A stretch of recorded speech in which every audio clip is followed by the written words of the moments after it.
right, welcome back, everyone. We're still learning how to use this platform, especially myself, so apologies for that with some of the technical glitches of being cut off at the end of each session. Promise we will get used to this by the end of today. So next up, we have the market trend session, which is one of the things that we always do at every atmosphere that we do, is to update people on the latest trends, technologies, policies, and so forth.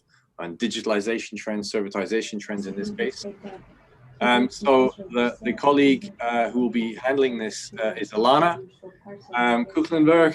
I'm sorry if I pronounced it bad. I'm getting every time. I'm getting better, right? Yeah. I'm getting better. So Ilana comes from South Africa. Many of you know her. She was the editor of a leading African refrigeration magazine, air conditioning magazine for 10 years. So she's been in the industry for a long time. She's got an air conditioning background.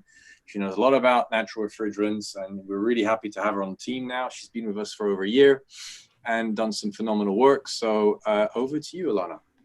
Thanks, Mark. Well, let me share my screen now that at least I can skip one slide about myself. That's nice. Well, hello, everyone. As Mark said, I'm Ilana Koegelenberg. That's how you pronounce it, so I can't really blame anyone for that. I'm the market development manager. And yes, I'm originally from South Africa, but now I head up the market development and the media teams here. So I think I always had this slide just a bit about what the market development team actually does. I think because everyone knows the atmosphere events where we get together and all our various media publications. But the other side that we also do is the market development. So we do government projects. We have like tailor-made studies and market research.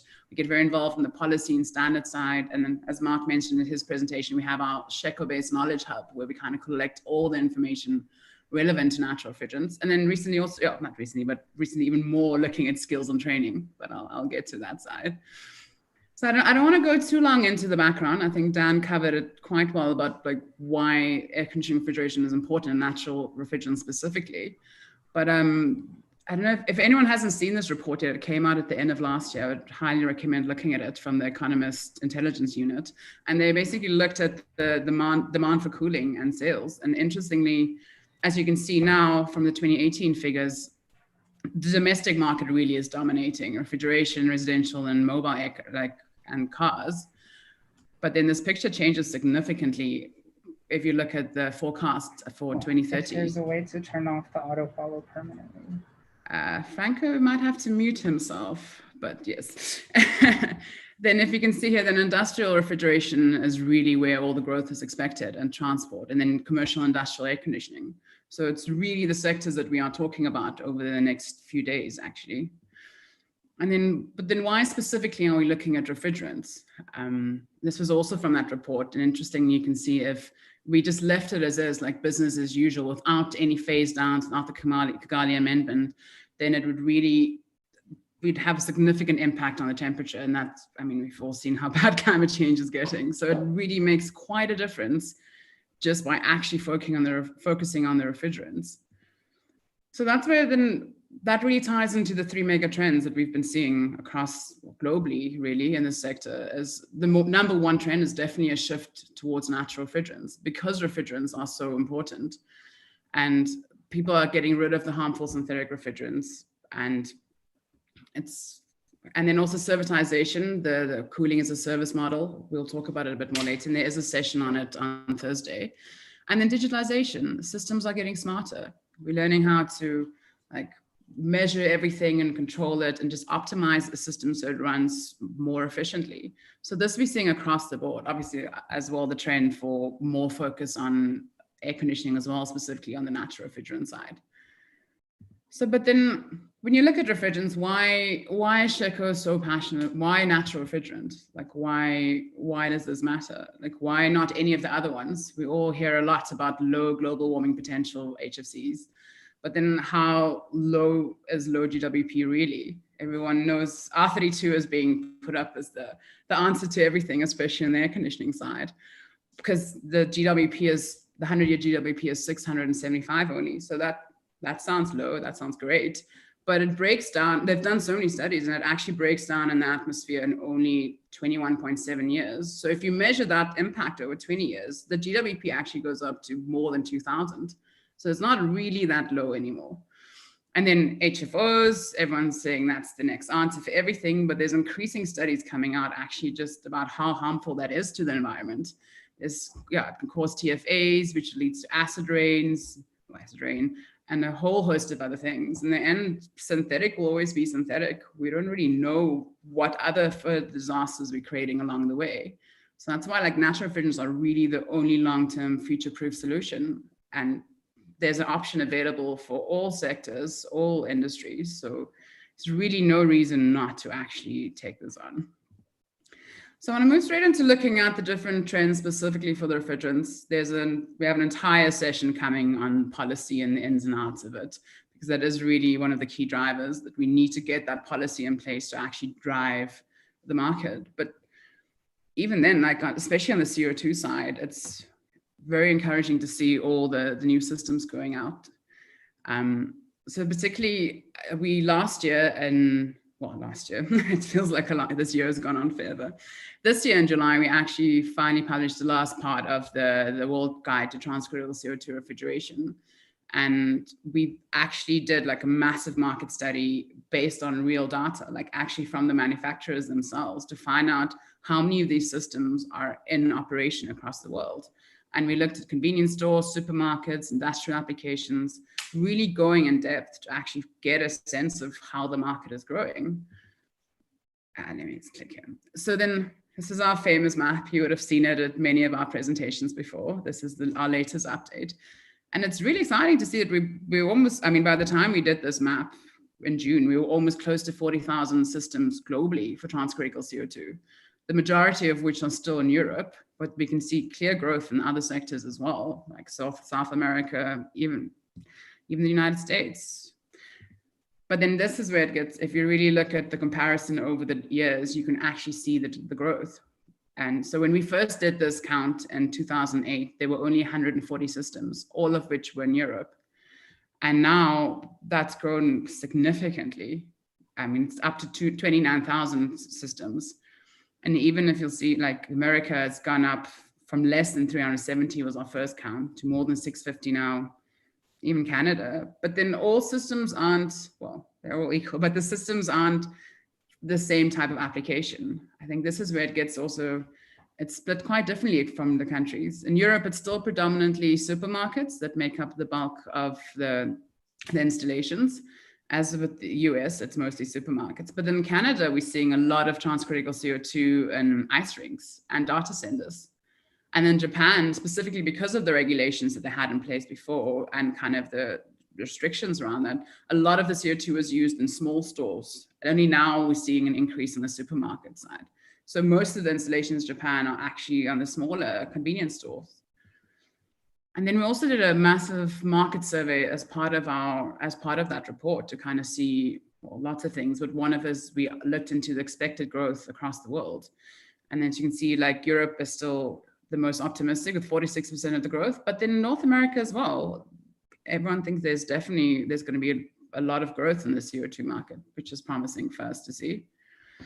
So the key findings of the guide, as I mentioned, we saw a rapid increase of transcritical CO2 installations globally. And now it's going beyond just commercial refrigeration. I think before it was kind of boxed into, okay, it's accepted, it's nice if you use it for this, but we're seeing more and more diversity, especially convenience stores, industrial applications, and obviously, but also in the like warmer climates where it was previously thought not suitable.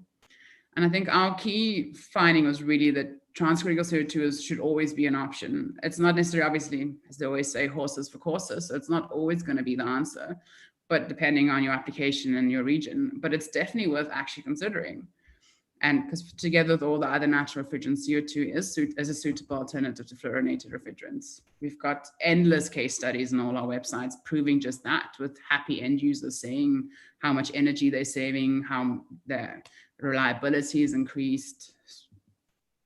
And then ammonia, everyone's favorite, the classic, the original, and according to many, the most efficient one around, but also according to others, well, everyone's still a bit scared of it for the ones who don't know how to work with it. So we also did another study at the end of last year. We looked specifically at low charge ammonia, because this has allowed ammonia to kind of propel itself into the 21st century and just actually get around a lot of the policy restrictions. And we did, as with the CO2 guide, it was all based on like real data, and we looked at case studies, trends, and applications. By the way, both of these reports are available freely for download, so anyone can go check them out and actually have that data and just see where the market is going. And this is, this was our map for the low charge ammonia side. And Europe still has the most installations, and quite a lot in Japan, but also there were a significant amount in America. And our key findings here was saying, low charge ammonia offers a solution despite the safety concerns and the policy restrictions. And there's definitely, one of the key regions is North America, actually.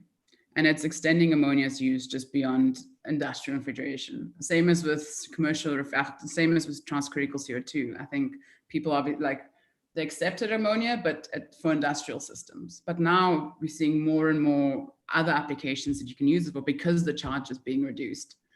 And even in supermarkets and air conditioning, like in the actual HVAC side. So this is definitely a market to watch. And also on the expected growth, North America actually has the highest expectation of when it comes to low charge ammonia. And that's where people were the most optimistic about where we would see growth.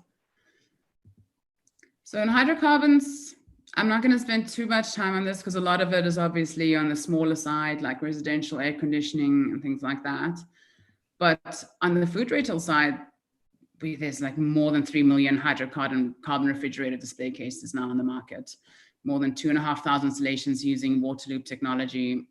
It's really, when we spoke to a lot of the manufacturers at Euroshop in February, when we could still have events, they basically said like they have the equipment ready, but the challenge right now is the standard, is that IEC standard. Because even though it's been adopted and the charge has been increased from 150 to 500 grams, it hasn't been translated into the national standards yet. But as soon as that happens, the equipment is there.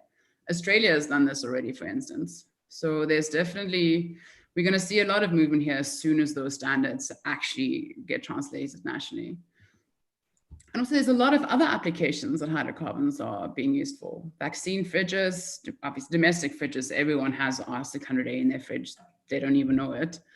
There's a lot in commercial HVAC, data centers, heat pumps, as I said, the water loop system. So it's quite versatile. And I think between those three main refrigerants, obviously you get water as well. And there's some really interesting chiller installations coming through now. Between them, you really cover the entire spectrum of the HVAC and RS sector. We're busy doing a report with EIA looking at specifically on the commercially available products for the industry, for natural refrigerant products. And pretty much for every single one of the subsectors, we have found market-ready products in natural refrigerants, which was very promising. So then really like those are the global trends where we're heading. And then I just want to like highlight a few other things to watch, like that's on our radar and that we've been busy with. So as Mark mentioned in the beginning, we translating a German textbook with the publisher VDE into English. And it's going to be, so it's very much a practical textbook covering all the natural refrigerants, and it's almost 400 pages. And we're busy updating it for a global audience as well. So a lot of the chapters, the original authors are rewriting it as we go, first of all, to make it more relevant and to like update it, and then also to bring in the other standards as well. So we see a great need in the market for this. Every time we have a conversation about barriers to natural refrigerants and the acceptance of this equipment, the training and skills comes up every single time. So we really think this is going to be important. And then, it's an all-star cast of who's actually going to be presenting, writing it. So Michael Carfeld, Armin Hoffen, all of these guys. And then with the English version, what's different is Andy Pearson actually is reviewing the entire thing and updating it as we go. So I'm very excited for this to come together. So keep an eye out for that. Then also servitization, cooling as a service is becoming even so much more important because it's a pay-per-use model and it comes in different forms depending on where you are in the world. So you have in Africa where it's like pay per crate of produce that you're cooling in a cold storage facility, or there's a place in Africa where you put in like really good state-of-the-art equipment and then you don't have to actually pay for it. You pay it as a utility as you use it. So that then it really solves that issue of not being able to afford the most high-tech, energy efficient natural refrigerant equipment, because you now don't have to pay for it up front. You basically pay it as a service every month as you use it. And this is amazing. And it also then helps with the issue of maintenance, because you're now leaving it to the experts and they are the ones looking after the system. So you no longer as an end user have to worry about your systems. It's being taken care of. So this is definitely a key trend we're seeing more and more. Yeah, this with the Cooling as a Service guys are having an East Summit on the 1st of December. So that you'll definitely find out more about that then. And then also clean cooling. I think that's a term that a lot of you would have seen by now, and it keeps coming up more and more in conversation, because I think the previous decade was defined. Yeah, now it's become a fight of clean cooling versus dirty cooling. And we have to make clean, like the world needs to be clean. And it's actually defined by Professor Toby Peters from the Center for Sustainable Cooling. And it just raises the bar for sustainable cooling. And it's where the Kigali Amendment, Paris Agreement, and the Sustainable Development Goals kind of intersect. It's like the gold standard for all of it. And it's more like a holistic approach. So not just with like the Green Building Council and all these standards and things where you look at one aspect, this really takes it all together, like the technology, the energy sources, social, like all of these elements to see like, is this cooling, is this sustainable? So we will be, yeah, we've launched the first methodology, but there will be more on that later as well. So it's definitely something that everyone needs to be conscious of. It's like, we need to clean cooling, like clean, yeah, cool, yeah. And now it's the time for it. And then, of course, you know, I mean, I can't talk about things to watch and not bring up our virtual trade show. We've just recently launched our next one, which will be next year, 23 to 24 February. And we're planning to do another full 24-hour event with amazing exhibitors, webinar program, all of it. And that's really, it's the best way to stay abreast of what's actually happening in the industry. And you can talk to the manufacturers themselves and find out all the latest research. So put this in your diaries right now. But yes, I speak very fast. But it's good, Ilana. You've got 6 minutes according to the well, that's great, because as long as no one's asked me difficult questions, then it's okay. You're gonna get one from Richard. Oh, is it? All right, so Richard, so I'll read it out. Are you looking, so this is from Richard Fennelly. I know Richard from CoilPod, yes. Exactly. Saying, are you looking at the disruptive possibility of thermoelectric refrigeration? He mentions Phononic, based in North Carolina. We know about this company, actually. And they're already commercial with Haier as their manufacturing partner and might be looking at expansion into air conditioning. That's the semiconductor chips are fabricated in the USA, with manufacture of the complete appliance in China. They're apparently well funded, but time will tell. So is Shecco looking at this? Well, we are. We look at all the natural refrigerants and the products. And I think if it is something we haven't written about, then it's definitely something we'll add to the list. But yeah. I mean, yeah. So it wouldn't be typically what we would look at I mean, there's so much to look at just with natural refrigerants. So thermoelectric refrigeration, it's something that obviously we need to look beyond, see if there are other technologies that will displace natural refrigerants. So there, yeah, I mean, we've had discussions. So Richard, we have talked to the CEO of Phononic, and we're trying to find ways to bring their message to our platforms as well, and to just learn more about what they're doing, because they do have a role to play. And then we are looking at natural refrigerants and using no refrigerants at all. For us, it's really to move away from far. It's not just pushing the one side, you know. So all this kind of technology is very useful. Yes.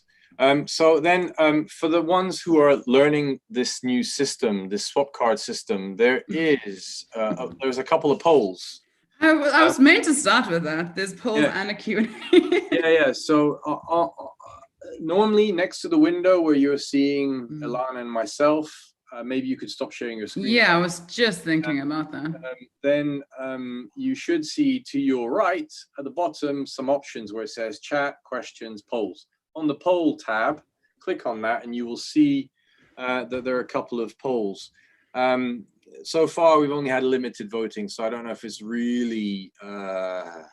I mean, now people have time to vote. I think the nice thing with these polls is like also that I think they're live for the entire time we do the event, so we can keep coming back and see how it changes as well.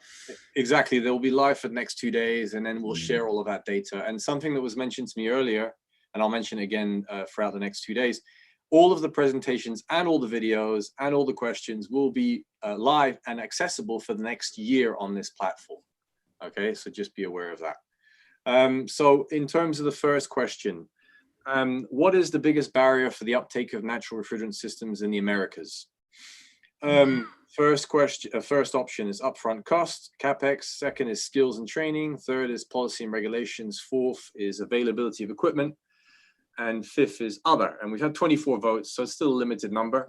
When it gets to 50 and beyond, then we can start taking it more seriously. But what we're seeing is still it's a cost issue, upfront costs. So cooling as a service is a clear way to solve that, or one way to solve that.